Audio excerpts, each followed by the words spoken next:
Quand je fermerai les ciels et qu'il n'y aura point de pluie, quand je donnerai aux sauterelles de consumer mon peuple, et quand je ferai la peste parmi mon peuple, et si mon peuple par qui est invoqué mon nom s'humilie et prie et se détourne de cette mauvaise voie, je pardonnerai, j'exaucerai du ciel et je guérirai son pays. Mesdames, Messieurs, cette parole de Des Chroniques 7, 13 à 14, que nous ouvrons cette émission, Dieu nous parle de fermer le ciel. Mais quand est-ce qu'on doit fermer le ciel? Aujourd'hui, nous avons évoqué ce chapitre parmi dans beaucoup des émissions et on n'a pas vu quand est-ce que Dieu ferme le ciel et par quelle clé et comment l'ouvrir. Pour cette question, vous avez bien compris, nous appelons notre expert dans ce domaine parce que nous avons continué, c'est une série d'émissions. Nous appelons l'ambassadeur pasteur Théodore Mugalo, l'homme de l'apostolat qui veut nous apporter de la lumière.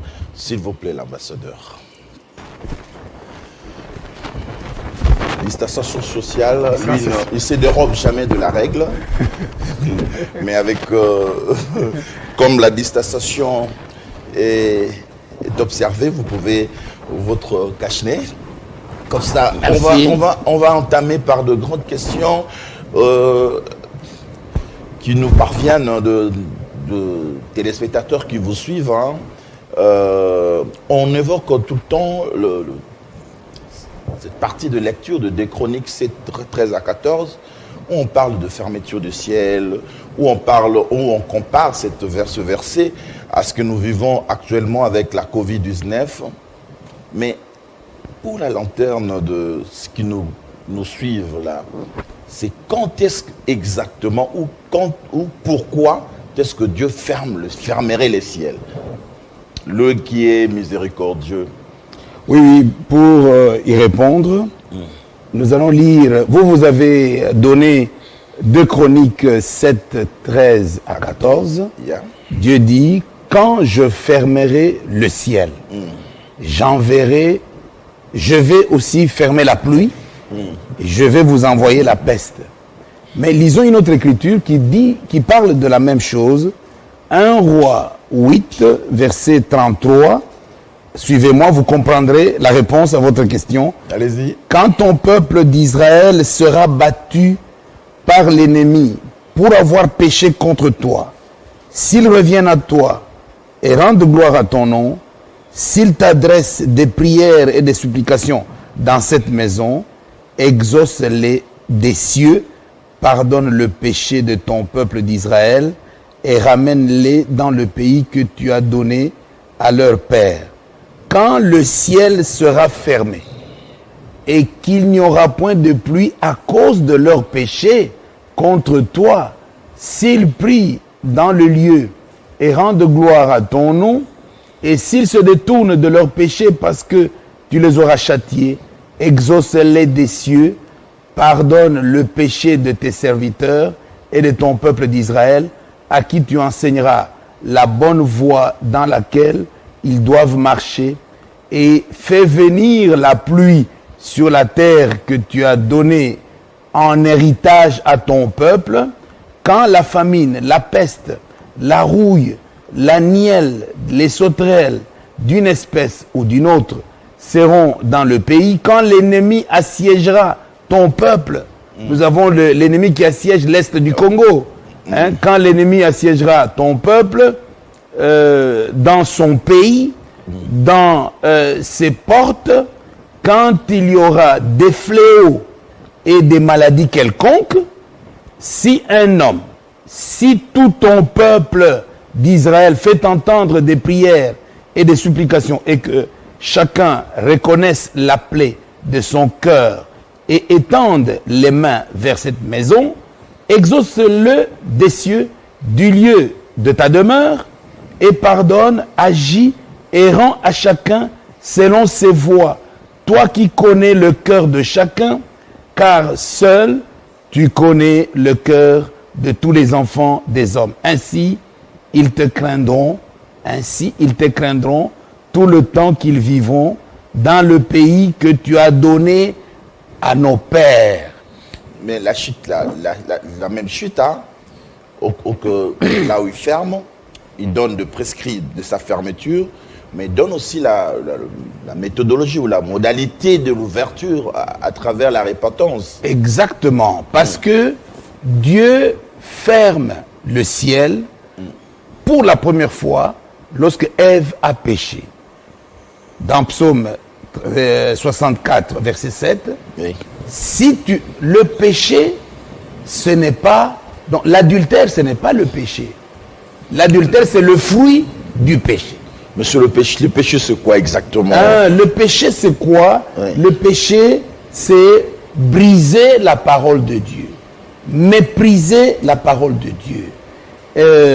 Être indifférent à la parole de Dieu. C'est ça le péché. Laissez-moi vous lire ça dans Jacques 1. Dans Jacques 1. Et puis je vous lirai Romains 1. Dans Jacques 1. Jacques 1, qu'est-ce qu'il dit? Qu'est-ce qu'il prescrit? Regardez ce que Dieu dit. Verset 13 à 15. Que personne, lorsqu'il est tenté, ne dise « c'est Dieu qui me tente ». Car Dieu ne peut être tenté par le mal et il ne tente lui-même personne. Mais chacun est tenté quand il est attiré. Ève était attirée. On lui pose la question, Dieu a-t-il réellement dit? C'est pour l'attirer, attirer et amorcer par sa propre convoitise. Puis la convoitise, lorsqu'elle a conçu, vous concevez le péché, enfante le péché. Et le péché étant consommé, produit la mort. L'adultère, c'est la consommation du péché. Le péché, c'est lorsque vous méprisez, vous brisez, vous piétinez, vous retenez captive la vérité au lieu de la témoigner parce que vous êtes créé à l'image de Dieu pour témoigner la vérité que Dieu a déjà inscrite dans votre cœur. Alors, c'est le péché. Et donc on peut dire que ce que la parole a dit aussi, le péché n'a qu'un péché sur votre conviction, vous dites que c'est un péché. Donc vous devrez préalablement savoir que c'est un péché, et lorsque vous le commettez, ça devient un péché. Savoir préalablement que c'est un péché, savoir, c'est-à-dire... la connaissance. Avoir la révélation. Il faut une révélation. Il faut une révélation. Parce que ça ne sera pas le cas avec nos amis, par exemple, musulmans qui font le kamikaze et pensent qu'en faisant cela, c'est rencontrer Dieu. Pour eux, c'est l'éducation de base qu'ils ont reçue et qui s'applique en étant grande. Vous savez, est-ce que vous pensez qu'ils ne savent pas que tuer c'est mauvais? Ils savent que tuer c'est mauvais. Mais tuer dans quel sens? Regardez, je vous lis. Allez-y. Je vous lis Romains 2. Romains. Ils ont été créés à l'image de Dieu. La parole de Dieu se trouve dans leur cœur. Ce qui est écrit dans la Bible, c'est la représentation de ce qui est dans votre cœur. Donc, ce n'est pas parce qu'ils ne lisent pas la Bible que pour cela, ils ne savent pas que tuer c'est mauvais. Tout le monde... Parce qu'ils n'ont pas de révélation. Vous avez parlé de révélation. Oui, la révélation est donnée par l'atmosphère de la parole inscrite dans votre cœur. Regardez, je vous lis. Allez-y. En tout cas, la révélation du péché, elle est donnée à tout celui qui est créé à l'image de Dieu. Romains 2, verset... Même si on n'a pas la connaissance de la parole de Dieu, mais la révélation, quand même, elle est là. La révélation, oui, c'est ça.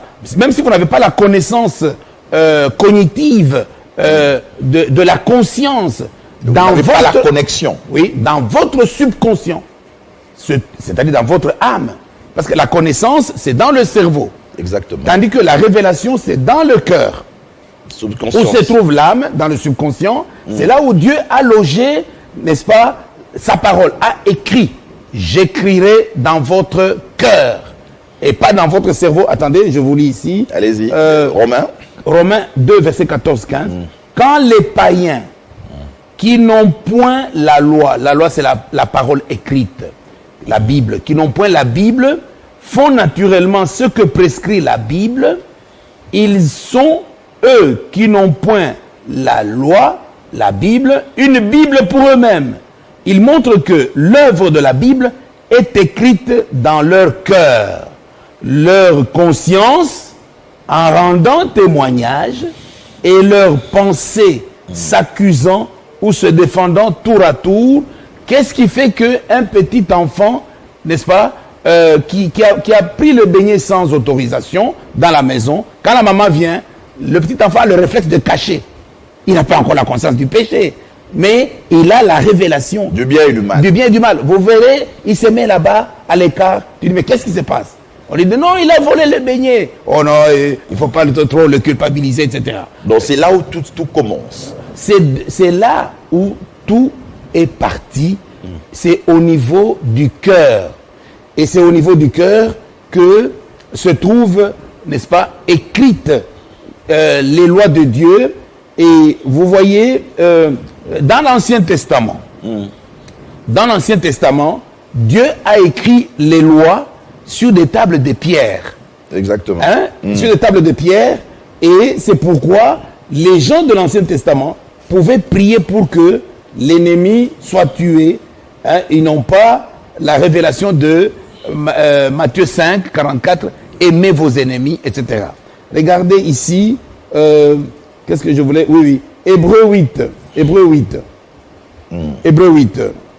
En effet, si la première alliance, l'ancienne alliance, avait été sans défaut, il n'aurait pas été question de la remplacer par une seconde. Car c'est avec l'expression d'un blâme que le Seigneur dit à Israël, voici, les jours viennent, dit le Seigneur, où je ferai avec la maison d'Israël et la maison de Juda une alliance nouvelle.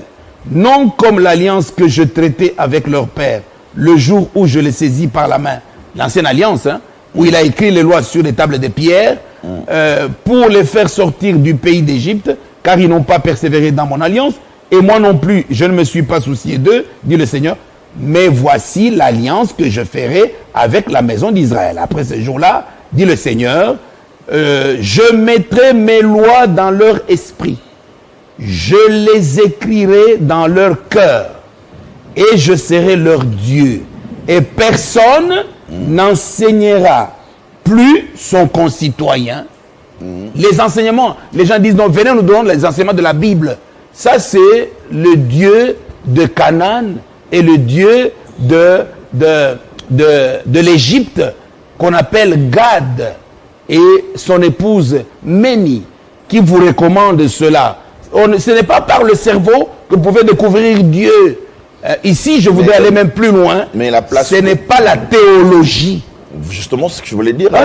Donc, la théologie, c'est quoi consiste cette science théologique? La théologie, de vos confrères. La théologie, vous l'apprenez quand vous êtes réveillé. La théologie, vous l'apprenez quand la conscience est réveillée. Et pourtant, c'est dans l'âme que Dieu vient écrire, dans le cœur. La théologie, on l'apprend dans le cerveau. Peut-être la manière d'accompagner ce que vous avez dans le cerveau, comment est-ce qu'on doit se mettre devant le patin, par exemple, pour organiser le culte, la déontologie, les doctrines, tout ça, ça doit être appris. C'est ça l'Ancien Testament. Toutes les églises qui fonctionnent avec le cerveau sont les églises de l'Ancien Testament. Moïse dit à son peuple que dans Deutéronome 29, 2 à 4, vous avez vu tout ce que l'Éternel a fait pour vous. Vous avez vu, vous êtes témoins. Mais jusqu'à ce jour, l'Éternel ne vous a pas encore donné les yeux pour voir. Quels yeux? Vous avez vu avec les yeux du cerveau quand vous êtes réveillé. Mais vous n'avez pas encore vu avec les yeux du cœur. Deutéronome 30, verset 6, c'est là dont on parle de la circoncision. La circoncision, c'est quand on vous enlève le voile du sommeil spirituel, n'est-ce pas, qui vous empêche, n'est-ce pas, de recevoir la révélation. Et ce voile est enlevé au moyen de 3 clés. Parce que le ciel est fermé pour tous ceux, n'est-ce pas, qui viennent à Dieu avec le cerveau. Les cieux sont fermés. Maintenant, qu'est-ce qu'il faut? Il faut la clé pour déchirer, ce que Moïse dit, quand l'Éternel vous donnera la circoncision du cœur. Il aura déchiré le voile, comme le voile de la mort de Lazare au tombeau. Et après avoir déchiré le voile de la mort, Lazare est sorti du tombeau et les collègues de Lazare devaient maintenant le délier. Ça, ce n'est plus le travail de Jésus. Ça, c'est maintenant notre travail. Vous déliez, vous coupez les liens de l'abîme et le voile qui est sur le visage de Lazare. Hein? Ça, c'est maintenant le travail de l'évangile. L'évangile. Hébreux 4, verset 12. L'épée de l'évangile, plus tranchante qu'une épée quelconque à deux tranchants. Je vais vous lire cela dans 2 Corinthiens 3. Et c'est là où vous allez comprendre, on parle aussi du voile. Exactement. Regardez ici. Élisée, comme ça, nous revenons à... Oui, c'est vrai. Comme ça, on va revenir. C'est parce que vous avez posé une question qui est le fondement même de la Bible, le fondement de l'évangile. Jésus-Christ, je vous lis quoi? J'ai dit 2 Corinthiens. Ouais. 2 Corinthiens 3. Regardez ici. C'est vous qui êtes notre lettre, écrite dans nos cœurs, pas dans le cerveau, connue et lue de tous les hommes. Vous êtes manifestement une lettre de Christ, écrite par notre ministère, qui n'est pas celui de Moïse, non avec de l'encre, mais avec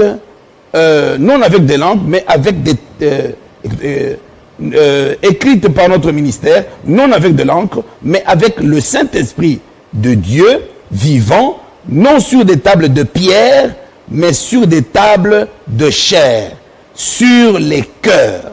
Cette assurance-là, nous l'avons par Christ auprès de Dieu. Verset 13.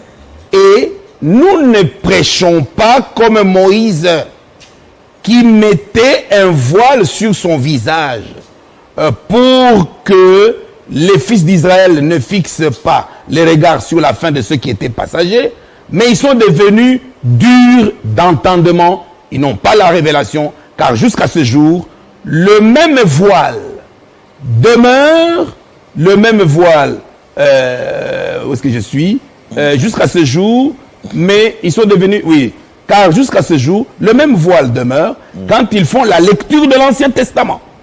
Et le voile ne s'élève pas, parce que c'est en Christ que le voile disparaît. Jusqu'à ce jour, quand ils lisent Moïse, un voile est jeté sur leur cœur.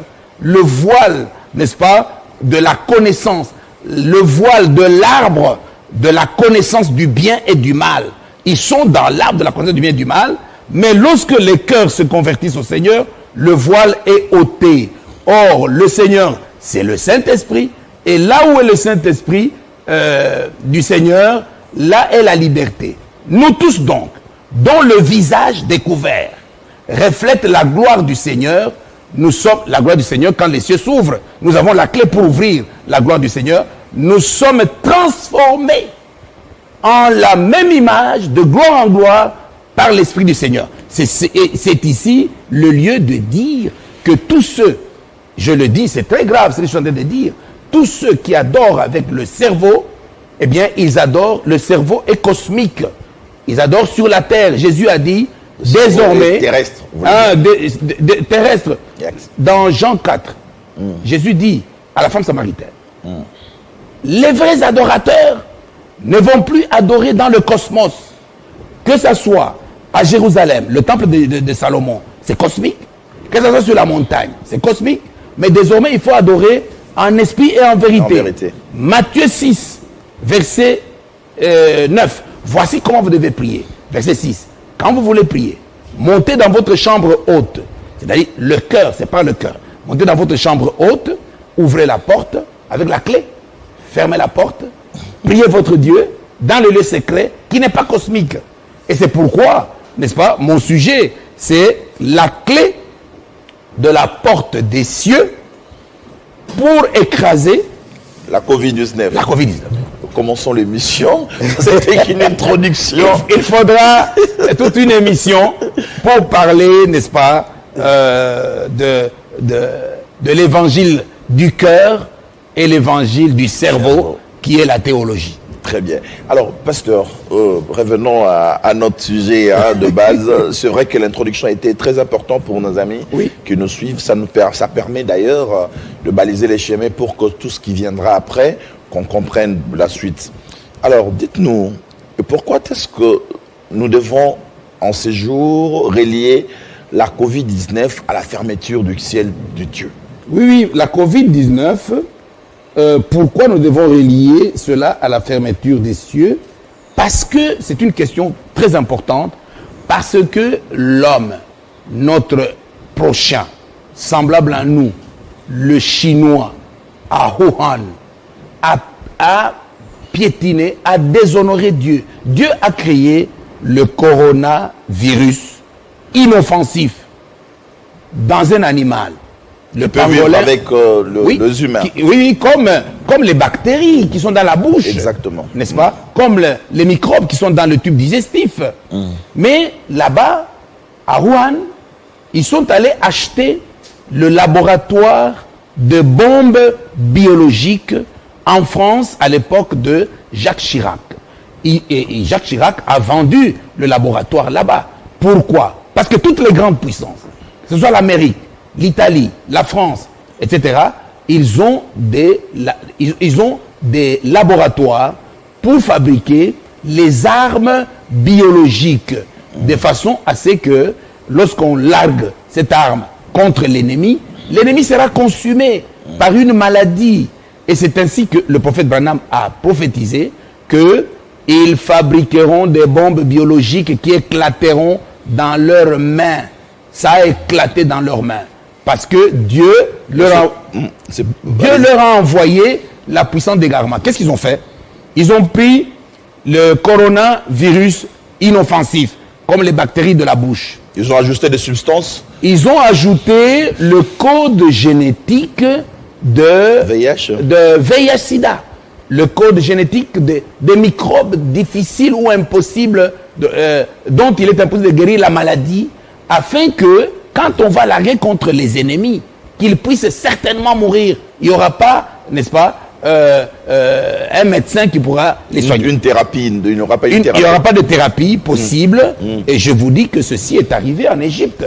Lorsque, à l'époque de Moïse, Dieu a voulu frapper, n'est-ce pas, les Égyptiens, Pharaon. Il a frappé avec une bombe biologique, n'est-ce pas, en Exode 9, versets 3 à 6, Dieu a dit, Moïse va dire à Pharaon que s'il ne vous laisse pas partir, cette fois-ci, je vais larguer une bombe biologique. Très bien. Tous les animaux égyptiens seront décimés, mais par la peste respiratoire, comme le Covid-19. Et maintenant, les animaux des Hébreux, aucun ne sera contaminé. Le coq hébreu va monter une poule, n'est-ce pas, égyptienne, qui est en train, qui a le coqueluche, et le coq descend de la poule, n'est pas contaminé, la poule meurt. Et le coq n'a pas porté de masque, le coq n'a pas mis les mesures barrières, mais le coq n'est pas contaminé parce que il était sous l'abri du Seigneur. Oui. Mais là, c'est clair, parce que le pharaon devrait laisser les Égyptiens devrait partir. Il refusait, il ne voulait pas les laisser partir. Voilà, c'est pour cela que tout cela est arrivé. Dans le cas d'espèce avec la Covid-19, vous pensez qu'est-ce qui était demandé? Qu'est-ce que Dieu nous attendait de nous? Oui, mais Ambroise, je voudrais te dire que Pharaon a entendu la parole du prophète Moïse. La foi vient de ce qu'on entend. Ce que Moïse disait, c'était la parole de Dieu. Exactement. Ne pas exécuter, c'est désobéir. Pharaon a désobéi à la parole de Dieu. Il a brisé la parole de Dieu. Mais le monde, qu'est-ce que le monde a à désobéir? Je sais que vous parlerez de Mais le savant dont je vous parlais, Dieu a créé le coronavirus inoffensif. C'est ça la parole créatrice. Le savant, lui, il dit non, le corona doit devenir offensif. Il a brisé la parole de Dieu. C'est là le péché. Et nous, quel est notre péché? Notre péché, c'est le même péché que Adam. Dieu dit en Nombre 30, verset 15 à 17, Dieu dit, la femme ne doit pas prendre une décision quelconque lorsqu'elle est mariée. Au verset 10, on dit, si elle est veuve, si elle est répudiée, elle décidera, c'est ok par rapport à Dieu. Mais si elle est mariée et qu'elle prenne une décision, comme Ève avait pris la décision de donner son corps, d'ouvrir, n'est-ce pas, son corps au serpent, et qu'elle est venue même dire à son mari, voilà ce qu'il faut faire pour avoir les enfants, et le mari a gardé le Ça, c'est une silence. autre version pour... Ce n'est pas une autre version, c'est ça la version, ce n'est pas la version théologique, c'est ça La Bible que vous avez nous apprend l'histoire de la pomme, pasteur. Non, il n'y a pas de pomme dans la Bible, c'est faux. Qui te dit il y a la pomme? Montre-moi le verset où on parle de la pomme. Ambroise, il n'y en a pas. Ce sont les théologiens qui vous trompent. Mais moi, je vous montre le verset où on ne parle pas de la pomme. Allez-y rapidement, oui, comme ça, nombre 30, ça va éclairer notre lanterne. Proverbe 30, on parle de la femme adultère. On ne dit pas qu'elle a mangé une pomme. Hein. Regardez. Proverbe 30, verset 20. Telle est la voix de la femme adultère. Elle mange, elle s'essuie la bouche, puis elle dit, je n'ai point fait d'adultère. C'est où? Et c'est la pomme. Et puis ici, on aurait dit que je n'ai pas pu manger. Si c'était la pomme exactement. Elle allait dire, je n'ai pas pu manger. Et regardez, si c'était la pomme, Dieu allait maudire les dents allaient pourrir. Dieu allait maudire la gorge. Dieu allait maudire les intestins. Dieu allait maudire le système digestif. Il n'allait pas maudire le système reproducteur. L'appareil qui est maudit, c'est l'appareil de la reproduction. Ce n'est pas l'appareil. C'est pour cela qu'il aura toujours mal à enfanter l'enfant. Mais justement, c'est ça. Et c'est ça la vérité que je vous dis. Et Adam, je disais donc, quel est le péché de Adam? C'est la femme qui a commis l'adultère. Mais Adam n'a pas commis d'adultère. Adam a exécuté la procédure recommandée par Satan pour avoir l'enfant. Il a rejeté... Par manque de connaissance. Il a rejeté par manque de révélation. Il a rejeté... Révélation et connaissance, c'est où? On y reviendra, sinon je vais allez-y, perdre. Et donc... il a rejeté. Vous savez, la connaissance, hein, c'est l'enveloppe de la révélation. C'est ça. La connaissance, c'est dans pas le contenu. C'est dans l'esprit. L'âme contient les promesses de Dieu. Ecclésiaste 3, verset 11. Dieu a mis dans le cœur de l'homme la pensée de l'éternité. C'est dans le cœur de l'homme ce que Dieu avait fait au commencement. Et c'est pourquoi Moïse a écrit sur la création, parce que Dieu a mis dans le cœur de Moïse la pensée de l'éternité. Et donc, l'âme, c'est l'enveloppe des promesses de Dieu, et l'esprit, c'est l'enveloppe de l'âme, et le corps, c'est l'enveloppe de l'esprit. Le grand ensemble. De deux dimensions. Et donc, vous voyez comment, vous savez, nous sommes en train de discuter, qui a dit que c'est une pomme qu'ils ont mangée? C'est le Dieu Gad. C'est le Dieu de Canaan. C'est le Dieu de l'Égypte. Ce n'est pas le Dieu créateur. Ou peut-être c'était une illustration pour peut-être faire comprendre aux enfants bébés spirituels que nous étions. C'est une illustration du Dieu Gad, idolâtre. Et regardez, parce que, regardez, dans notre hymne national, pourquoi est-ce que le prêtre qui a écrit l'hymne national, il a préféré dire unis par le sort? Pourquoi utiliser l'expression sort? Regardez. Peut-être l'inspiration qu'il avait à l'époque. Mais je vous dis que... Qu'il n'avait pas de révélation aujourd'hui de savoir que le mot sort ne s'applique pas dans une nation aussi révélée que la RDC. Le Dieu du sort, non, il le savait très bien. Il savait très bien. Le Dieu du sort, c'est ça le Dieu des francs-maçons, des rosicruciens, etc. C'est ça le Dieu du sort. Le Dieu du sort s'est moqué de Jésus dans Luc 23, verset 34. Jésus dit, Père, pardonne-leur, parce qu'ils ne savent pas ce qu'ils font. On l'a tiré au sort. Et le Dieu du sort leur a demandé de se moquer de ce qu'il vient de dire. En tirant Partagez-vous en tirant au sort. Et qu'est-ce que Dieu dit? C'est ce que je voudrais vous dire. Lorsque vous vous complaisez à adorer le Dieu du sort, c'est-à-dire qui s'appelle Gad, le masculin du Dieu du sort.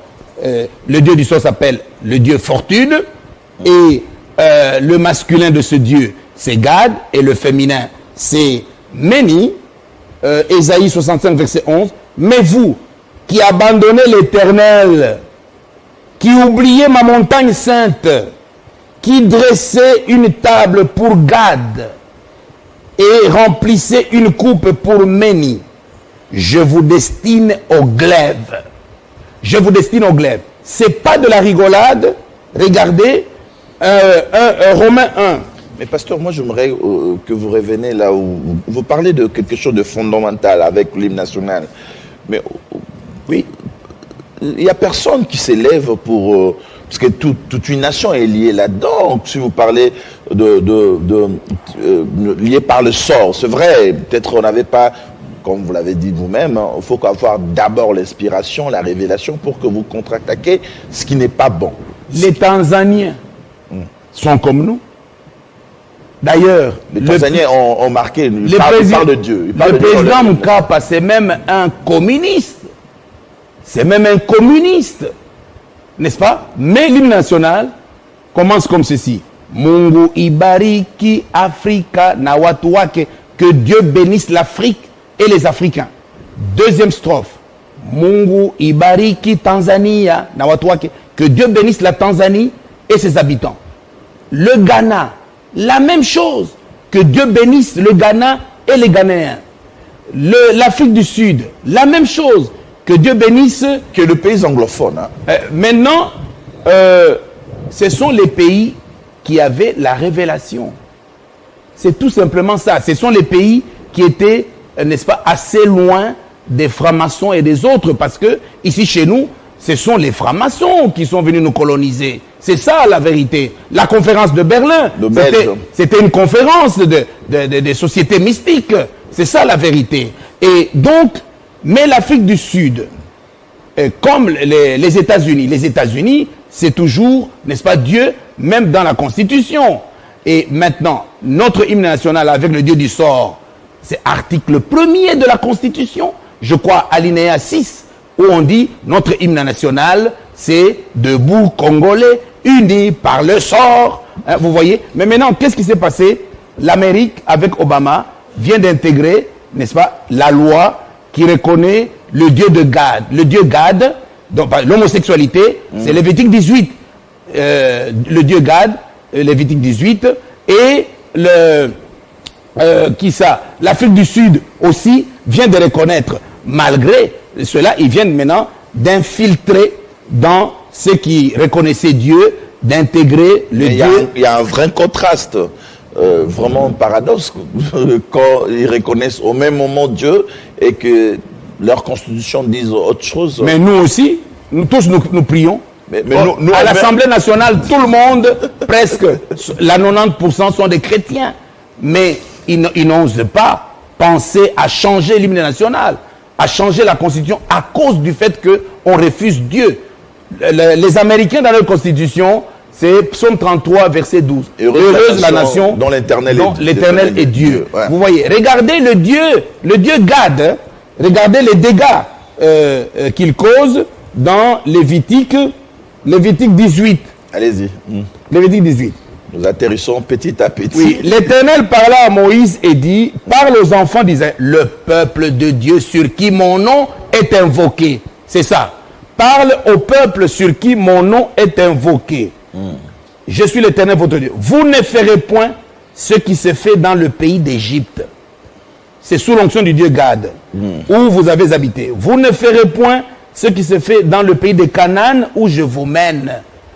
Dans les deux pays, c'est le Dieu Gad qui gouverne. Vous pratiquerez mes ordonnances et vous observerez mes lois. Vous les suivrez. Je suis l'Éternel votre Dieu. Vous observerez mes lois. Regardez. Nul de vous ne s'approchera de sa parente pour découvrir sa nudité. Nous avons des coutumes ici au Congo. Le chef coutumier, avant de prendre le pouvoir, il va découvrir la nudité des membres de sa famille. Et le père... Mais même les Juifs, chez Jésus, ils avaient de coutumes qu'ils devraient respecter. Non, les Juifs, ce ne sont pas les coutumes, c'est ce que Dieu a dit. Les coutumes, les coutumes d'Abraham viennent de la Mésopotamie. Abraham, n'est-ce pas, n'était pas juif jusqu'à l'âge de 100 ans. Il n'était pas juif. Il avait une tribu. Dieu lui a dit, quitte ta tribu. C'est ça, non? Quitte ta tribu. Et il a quitté sa tribu pour former la tribu de Dieu, qui est sous la loi. C'est pourquoi chaque fois quand ils péchaient, Dieu fermait le ciel contre eux. Et regardez, je vous montre ici, c'est ça la confusion amenée par le dieu Gad. Et la théologie. Regardez. Et la théologie. Regardez, oui, la théologie c'est le dieu Gad. Et regardez ici, tu n'auras point commerce avec la femme de ton prochain pour t'essuyer avec elle. Beaucoup de Congolais font ça, n'est-ce pas? Et ils n'ont même pas la condamnation du péché. Regardez, 22. Tu ne coucheras point avec un homme comme on couche avec une femme. C'est une abomination.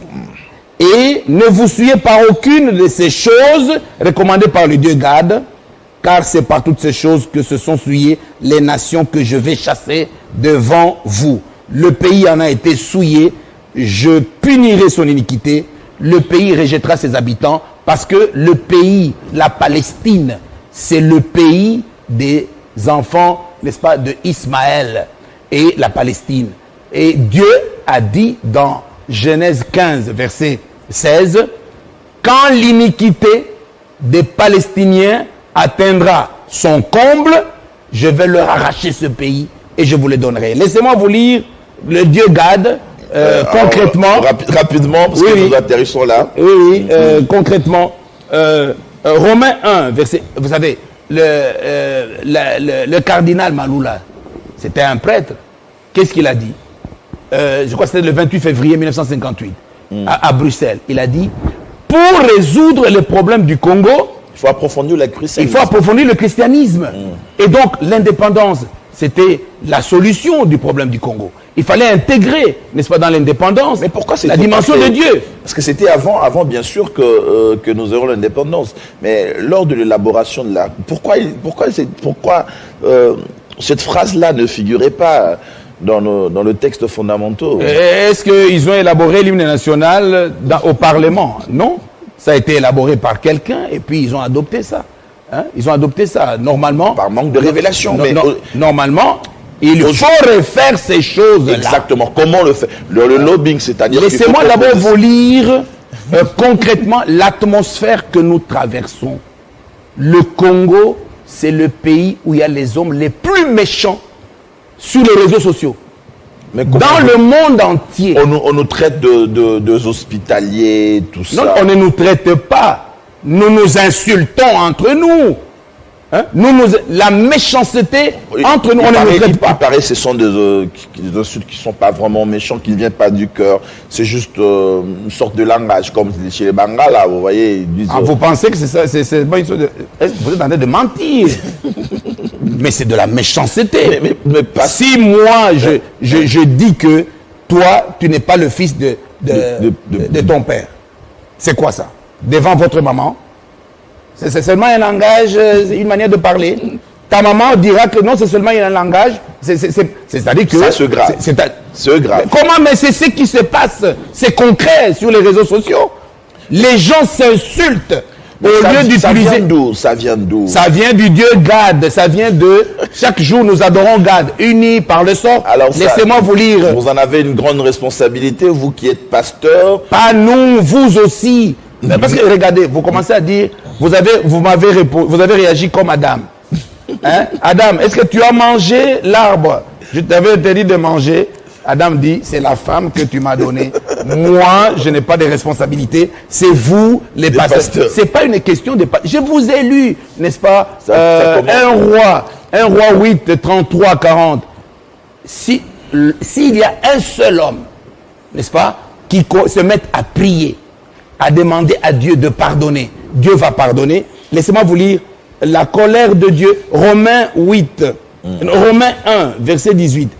La colère de Dieu se révèle du ciel contre toute impiété et toute injustice des hommes qui retiennent la vérité injustement captive. Car ayant connu Dieu, ils ne l'ont point glorifié comme Dieu et ne lui ont point rendu grâce, mais ils se sont égarés dans leurs pensées. 24. C'est pourquoi Dieu les a livrés au dieu Gad. Il les a livrés à l'impureté. Il les a livrés à Satan. Ainsi, ils déshonorent eux-mêmes leur propre corps. Vous verrez ces gens-là, les théologiens, le secret dans leur chambre à coucher. Qu'est-ce qui se passe? Eux, même les relations avec leurs femmes, regardez, avec leurs enfants, eux qui ont changé la vérité de Dieu en mensonge et qui ont adoré et servi la créature au lieu du Créateur, qui est béni éternellement, c'est pourquoi Dieu les a livrés à des passions infâmes, car leurs femmes ont changé l'usage naturel en celui qui est contre nature. Ça, c'est un secret, n'est-ce pas, d'alcôve. Et de même, les hommes, abandonnant l'usage naturel de la femme, se sont enflammés dans leurs désirs les uns pour les autres, commettant homme avec homme des choses infâmes et recevant en eux-mêmes le salaire que méritait leur égarement. Comme ils ne se sont pas souciés de connaître Dieu, ils l'ont rejeté pour Dieu Gad. Dieu les a livrés à leur sens réprouvé pour commettre des choses indignes, étant remplis de toute espèce d'injustice. Justice, paix, travail. C'est ça la devise du pays.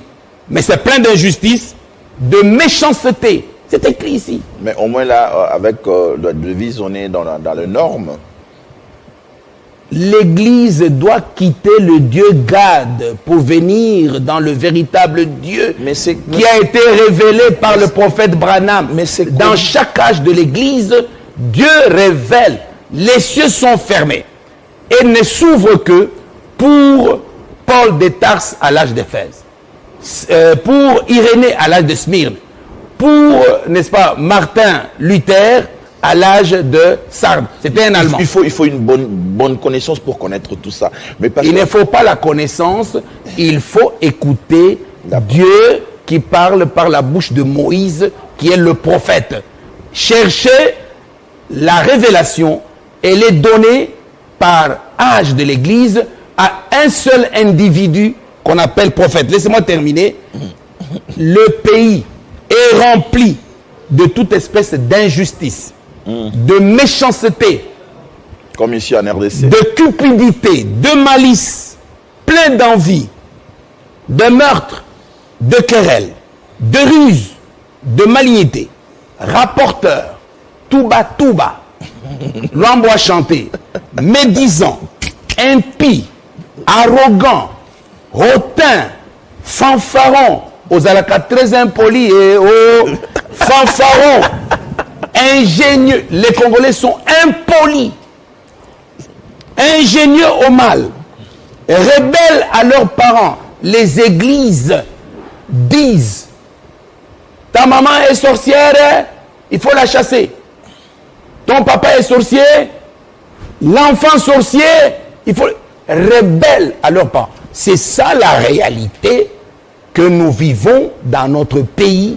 La triste réalité. La triste réalité, les œuvres de Dieu Gad. Enlevez-moi de l'hymne national uni par le sort. Est-ce que nous ne savons pas que c'est Dieu qui unit? Il n'y a que Dieu qui peut unir. C'est pas Gad qui peut unir. Le lobbying, vous le faites déjà à travers cette émission, mais ça sera encore beaucoup mieux lorsque vous vous retrouverez dans l'hémicycle, parce que c'est là où on élabore, là où Bakomi, Mibeko, Basalaka, comme je dis. Sachant que nous avons beaucoup de sujets avec vous. On a parlé que de 15 minutes, pendant au moins 15 minutes du sujet qui était prévu. Pourtant, on n'a pas parlé de la clé. De la clé. Donc, nous fixons encore un rendez-vous avec nos téléspectateurs que nous reviendrons, en tout cas pour parler de cette clé qui est... Mais c'était fondamental qu'on sache exactement... Vous savez pourquoi on n'a pas parlé de la clé des cieux qui ouvre, n'est-ce pas, les cieux pour que nous puissions revêtir l'immortalité et piétiner la tête de Covid-19. C'est Dieu Gad.